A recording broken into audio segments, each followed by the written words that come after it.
Yo, what up? Welcome to another episode of the Oakland Warriors podcast. I'm Patrick, flying solo. So the Warriors, they beat the Houston Rockets 116-101 at Chase Center in a game where Klay Thompson just went off. Played 36 minutes. He was 12 for 19 from the field, 12 for 17 from three. So he only took two two-pointers and he missed both. 6 for 6 from the line, 7 boards, 1 assist, 42 points, plus 32 on the night. You know, no matter what happens this season, I got to say that seeing Klay Thompson have nights like this one and to kind of get back to where he was, at least on the offensive side of the ball, that development is probably one of the highlights of the season, no matter what. Because if you go back to the beginning of the season where, you know, in preseason, he didn't play during the off season. He had that mental block about playing pickup because that's how he tore his Achilles. And he had all those weird games where he was really, really forcing shots and not letting the game come to him. And he kept saying it was going to come, it was going to come. And he had those games where he was John with Devin Booker and all these other random nights where it's like, man, does Klay really got it? And we kind of figured like his stroke would come back, that his legs would come back, because it was his legs that were the problem, right? Like if you don't play over the summer, your legs are going to be kind of tired, not in shape. And eventually the shots started falling, right? A lot of his shots that were kind of stepping into the threes, those were going in, but it was the ones where he was taking step backs or kind of just sidestepping. Those were the ones that were coming up short.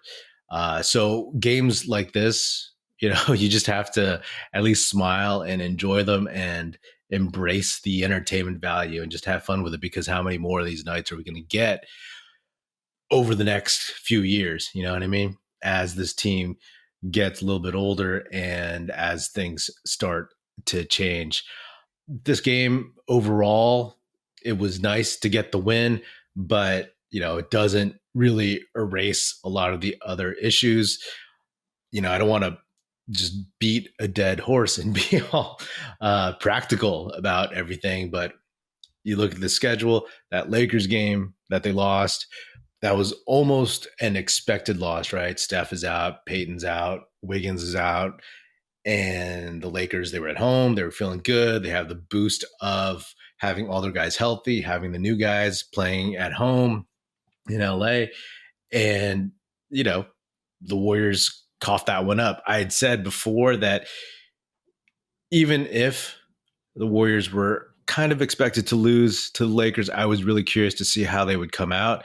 And they played decently, but then obviously they got boat raced. And that is definitely not a good thing. And there were a lot of question marks, and those question marks are still there. But this Rockets game, this was the opposite. It was pretty much a game that you expected the Warriors to get. You know, we talked about how the next 4 games, or the 4 games post All-Star break, right? That's when Steph is going to get reevaluated after those games. And it was like, how are they going to end up, right? Are they going to end up 3-1, 2-2, 1-3, whatever? You figured that the Lakers, that was the game that they were going to lose. And then the Rockets game they were going to get. And then they get the Wolves at home and the Blazers at home. Hey, they can go 3-1. That'd be great. You know, get away from being 500. The fact of the matter is that the Warriors are basically in the treading water era, right? We don't know when Steph's coming back. Hopefully it's soon. If he's getting reevaluated in a week, or I guess less than a week now, then that's a good thing. And they have to keep winning some games, but it's not going to get easier. You know what I mean? And it's not like when the team was whole, they were world beaters. You know what I mean? This is basically still a 500 team. And, you know, you can dive into the numbers and see how poorly the Warriors are playing in general. But, you know, you just take it game by game at this point. And I'm not going to get too high on this one. I mean, I enjoyed the hell out of it, but I'm not going to be like, all right, you know, this is a sign. Because after that Lakers game, it was like, all right, this is a sign. You know, in the pressers for the Lakers game afterwards, it was just a lot of the same platitudes, like Klay talking about how he's never going to give up on this team and count them out. And like, of course not, sure. But like, that doesn't really mean too much because we've been hearing a lot of the same stuff throughout the season. So it's really, really about just how they perform. Because after that Portland game, it's a mix of road games and home games, of course. But basically, it's the Clippers, the Pelicans, the Lakers, OKC, Memphis, Milwaukee, the Suns, the Clippers again, Atlanta, Memphis, Houston, right? Out of all those teams, the Warriors could beat any of those teams. We know that, although they haven't beaten a ton of good teams this year, but I wouldn't say any of those are a gimme. You know what I mean? Like, definitely not. Maybe Atlanta. OKC has given the Warriors problems and they're very competitive. Who knows? They may start to tank. But then, it's the Rockets. That's the game that you have to look at as like, that's the next gimme game. Let's just face facts. So it really, really just depends on how they ride it out. We can celebrate Klay's night and be like, this is awesome. And just maybe watch some highlights or play it back on the DVR or whatever. But in the long run, this team has to clean stuff up. And, in this one, obviously Klay went off, but they were 26 of 54 from three. Right. And I talk about all the time how the Warriors are very three happy. And this game follows that script where if they hit threes, there's a good chance they're going to win. If they don't hit their threes, they're likely going to lose. That's it. Live and die by the three. If they had Wiggins the way he was before his injury, then maybe that changes a little bit. Maybe they're not averaging 40 threes a game. Maybe it's closer to 37 or something like that. But still, this is a Rockets team that is trying to lose. They're 13 and 45. They're the worst team in the league. So, I'm not going to write home about this one, but I'll take it. Because again, this is the treading water era. And, when the team is so depleted, Draymond didn't play in this one as well as the other guys who were out for the Lakers game. And, there's only so much you can take away from having like these funky lineups of a lot of bench dudes. So, it is what it is. But again, if they're just jacking up threes, that's going to be tough. That's been tough for them because if they don't hit the threes and they can't defend and they can't get twos and they can't get to the free throw line, then it becomes problematic in general, right? In this one, they had a ton of turnovers, 18 for them, 7 for the Rockets, and that's no good. That's no good. If they didn't hit these threes, then it would be a different story, perhaps. Moses Moody got some run in this one, and, he was okay. He was decent.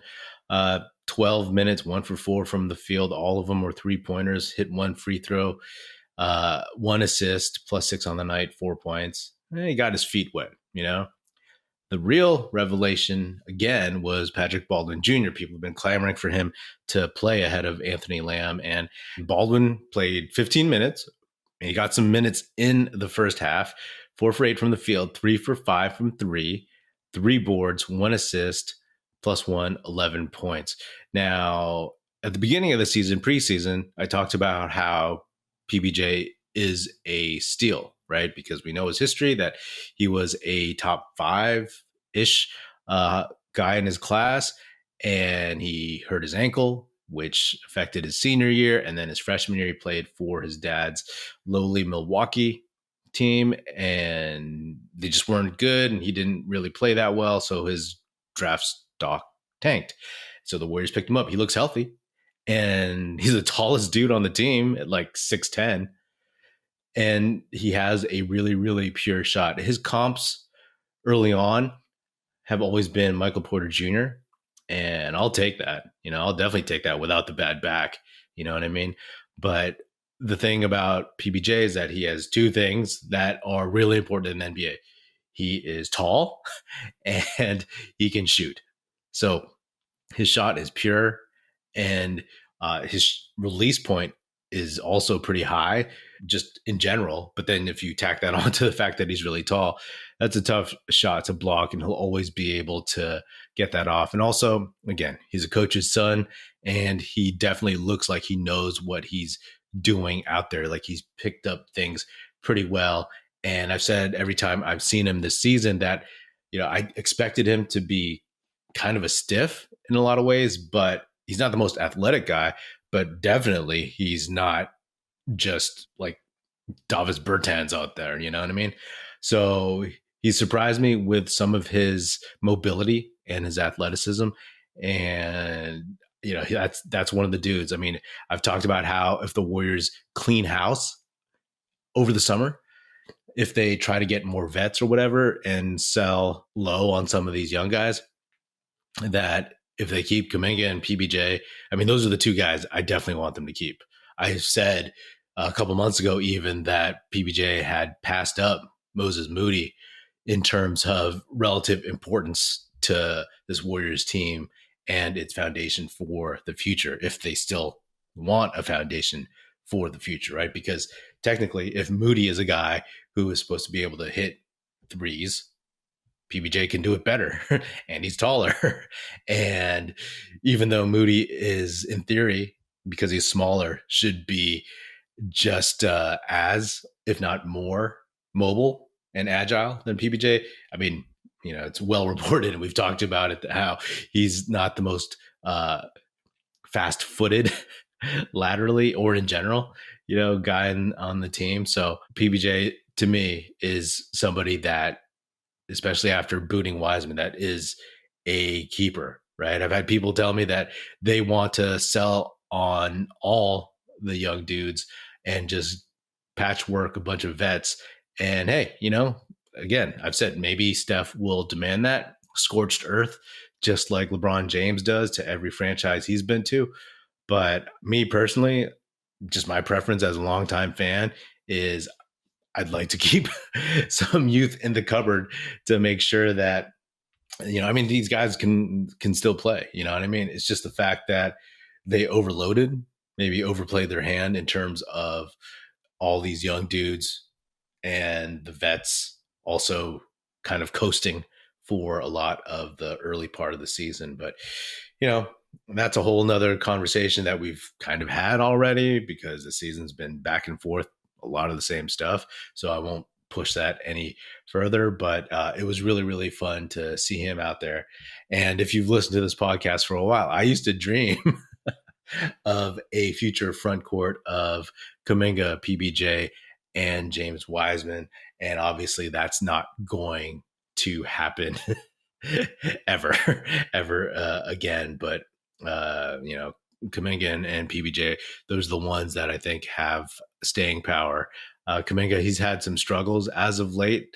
I think in this one, when he's filling in for Draymond, it's tough because Draymond does so much upstairs. You know what I mean? He knows the game so well that a lot of times, like, Kuminga doesn't have that yet, and he overthinks. And I've talked about this since the Summer League games I saw him in. His handle isn't as tight, so sometimes he can get picked, especially when he goes into the paint.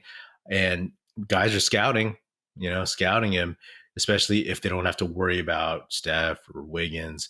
Then you move down the chart and you scout Kuminga that he's going to go in lane and pump fake. And sometimes it works for him. Sometimes it doesn't. Overall, he did some good things, but he definitely had his struggles with 4 turnovers, 0 for 2 from 3, only 2 for 7 from the field, 7 points, plus three though still. So, and Kevon Looney, the stable guy on this team, 26 minutes, only 1 for 1, but who cares? 13 boards, 3 assists, 2 blocks. Love that dude. That dude, I mean, retire that dude's number. You know what I mean? Anyway, that's all I got for now. The Warriors, they get the Timberwolves on Sunday. So enjoy your weekend up until that afternoon tip-off, which is on ESPN. I always enjoy those.